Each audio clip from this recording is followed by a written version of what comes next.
हाँ तो गाइस पता नहीं, लेकिन इन सभी फोन को छोड़कर Poco F7, iQOO Neo 10, Realme GT7 and Realme GT70T and OnePlus Nord 5, इन पांचों फोन्स के लिए इतने ज्यादा DM और कमेंट आ रहे हैं और एक ही सवाल रिपीटेडली पूछा जा रहा है, Flipkart big billion day sale and Amazon great Indian festival sale में कितना प्राइस ड्रॉप होगा और प्रायोरिटी के हिसाब से कौन सा फोन कंसीडर करना चाहिए। अनबॉक्सिंग, रिव्यू, कंपैरिजन तो आपने बहुत देख लिए होंगे, लेकिन ये वीडियो बिल्कुल डिफरेंट होने वाली है, जहां पर शॉर्ट और सिंपल चीज़ों में सारी चीज़ें शेयर करूंगा।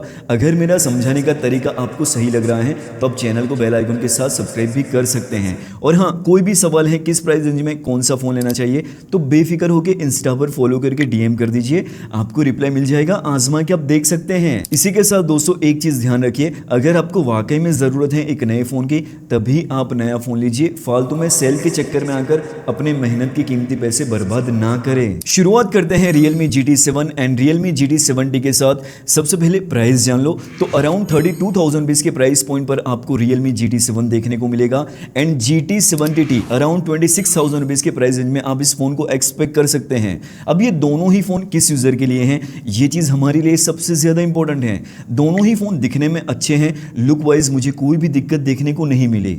दोनों ही फोन में 3 माइक हैं, जनरली इस प्राइस पॉइंट पर 3 माइक देखने को नहीं मिलते, लेकिन Realme ने यहाँ पर 3 माइक दे के रखे हैं और IR ब्लास्टर सेंसर भी आपको देखने को मिलेगा। और सबसे अच्छी चीज GT7 में IP69 की रेटिंग है और GT70T में IP68 की रेटिंग है, तो ये चीज काफी सही है, बारिश में कोई दिक्कत नहीं होने वाली। दोनों ही फोन का एंथुसियास्ट स्कोर चेक करवाता हूं तो Realme GT7 ज्यादा स्कोर निकाल के देता है, अराउंड 20 लाख 21 लाख भी आ जाते हैं, मतलब ये स्कोर फ्लक्चुएट होते रहते हैं। LPDDR5X रैम, UFS 4.0 का स्टोरेज का टाइप है कि स्कोर भी मैं आपको चेक करवाता हूं तो यहां पर भी ऑलमोस्ट इक्वल स्कोर है। बाकी गिगबेंच स्कोर देखोगे तो यहां पर भी GT7 आगे निकल के आता है, single core score as well multi core score. CPU throttle test भी मैं आपको चेक करवाता हूं तो यहां पर GT7 61% निकाल के देता है और GT70 67% स्कोर निकाल के देता है। तो परफॉर्मेंस वाइज Realme GT7 थोड़ा सा बेटर है, लेकिन बैटरी बैकअप के मामले में Realme GT70 बेटर है। अब इसके पीछे का जो रीजन है, परफॉर्मेंस को बूस्ट करने के लिए Realme GT7 गर्म होता है, हालांकि कोई मेजर हीटिंग का इश्यू नहीं है, तो इस चक्कर में बैटरी भी ड्रॉप होती है। आगे जाके ये चीज सॉफ्टवेयर अपडेट के थ्रू फिक्स हो सकती है।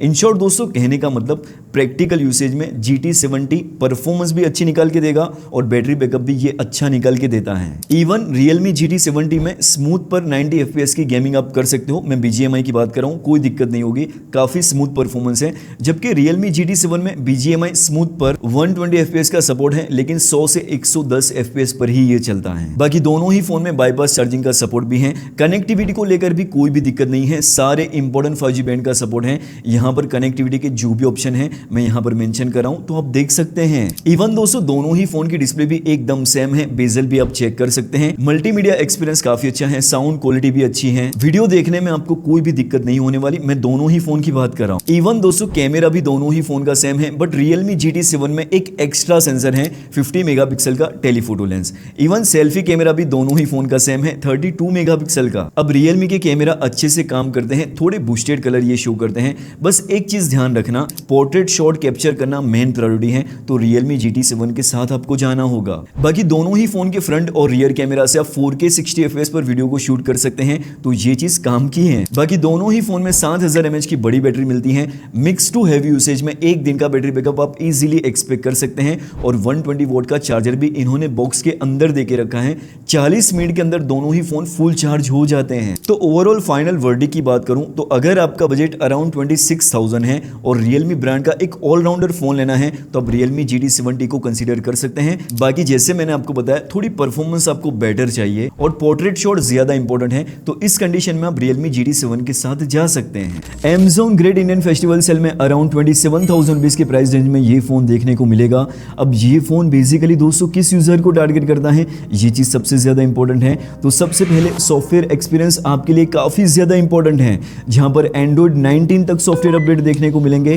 प्लास्टिक बिल्ड क्वालिटी से आपका काम चल जाता है और वैसे भी हम सभी लोग बैक केस को ही यूज करते हैं ना, तीसरी चीज, पॉपुलर ब्रांड का फोन होना चाहिए, क्योंकि काफी सारे लोग ऐसे होते हैं जिनके लिए ब्रांड नेम मैटर करता है। चौथी सबसे इंपॉर्टेंट चीज, 90 FPS की स्मूथ BGMI प्ले करनी है, और आप ऑफिशियल प्लेयर हो तो वहां पर 90 FPS ही काम आता है ना, तो इस चीज में OnePlus काफी अच्छे से ऑप्टिमाइज है। इसी के साथ अब स्केल करके 144 FPS नॉर्मल गेमिंग प्ले करनी है दोस्तों के साथ, तो यहाँ पर भी ये अच्छा परफॉर्म करता है। इसी के साथ फ्रंट सेल्फी कैमरा ज्यादा इंपॉर्टेंट है और रियर कैमरा भी ठीक ठाक होना चाहिए। अब बैटरी बैकअप का क्या सीन है, तो 7.5 घंटे का स्क्रीन ऑन टाइम आप इस फोन से एक्सपेक्ट कर सकते हैं।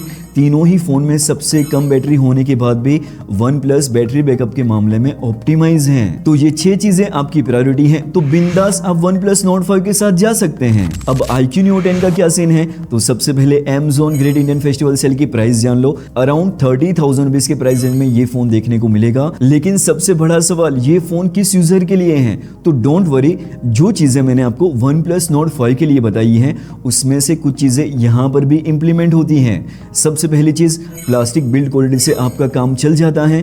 दूसरी चीज, iQOO का फन टच OS का एक्सपीरियंस ठीक ठाक है, ऑक्सीजन OS जैसा एक्सपीरियंस नहीं है, और इसमें Android 18 तक अपडेट देखने को मिलेंगे जो OnePlus और Poco से 1 साल कम है। और तीसरी चीज, रियर कैमरा इसका अच्छा है फॉर पिक्चर क्वालिटी, क्योंकि इन्होंने Vivo का एल्गोरिदम यूज किया है। और चौथी जो चीज OnePlus Nord 5 के लिए मैंने आपको अभी आगे बताई थी, वो यहाँ पर भी सेम है। 90 FPS की स्मूथ BGMI प्ले करनी है, आप ऑफिशियल प्लेयर हो तो वहां पर 90 FPS ही काम आता है, तो इस चीज में OnePlus और iQOO काफी अच्छे से ऑप्टिमाइज हैं। इसी के साथ 144 FPS नॉर्मल गेमिंग प्ले करनी है दोस्तों के साथ, तो यहाँ पर भी दोनों ही फोन अच्छा परफॉर्म करते हैं। स्पेसिफिक गेमिंग के लिए आप इन दोनों फोन में से किसी भी फोन के साथ जा सकते हैं, आपको कोई भी दिक्कत नहीं होने वाली। बस एक चीज ध्यान रखना, सॉफ्टवेयर एक्सपीरियंस और सॉफ्टवेयर ऑप्टिमाइजेशन, ये दोनों चीजें OnePlus की बेटर हैं। अब बैटरी बैकअप का क्या सीन है, तो 7 घंटे का स्क्रीन ऑन टाइम आप इस फोन से एक्सपेक्ट कर सकते हैं। अब नंबर है दोस्तों Poco F7। अब ये जो फोन है वो iQOO Neo 10 और OnePlus Nord 5 से थोड़ा सा यूनिक साइड पर है। क्यों मैंने आपको ऐसा बोला, अभी उस पर आता हूं, बेफिक्र रहिए। सबसे पहले बिग बिलियन डेज सेल में इस फोन की प्राइस क्या होगी, तो अराउंड 28,000 रुपीज के प्राइस रेंज में आप इस फोन को एक्सपेक्ट कर सकते हैं। Poco F7 में सबसे ज्यादा पावरफुल हार्डवेयर को यूज किया गया है, ये चीज बिल्कुल फैक्ट है, बट प्रॉब्लम ये है सॉफ्टवेयर को ऑप्टिमाइजेशन की जरूरत है।